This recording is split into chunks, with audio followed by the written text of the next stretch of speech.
Hey guys, in this video I'm going to show you how to remove and add background to videos on CapCut PC.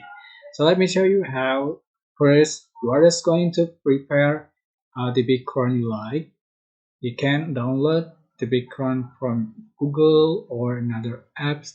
And here I have one background and I'm just going to drag to the track and select the video you like to remove and add the background. So select this video and split the clip in four. So how to remove the video's background? Click on the video and select cut out, select chroma key or auto cut out. But in this clip I'm just going to select auto cut out and the background has been removed. And yeah, this is the final result you have on your video.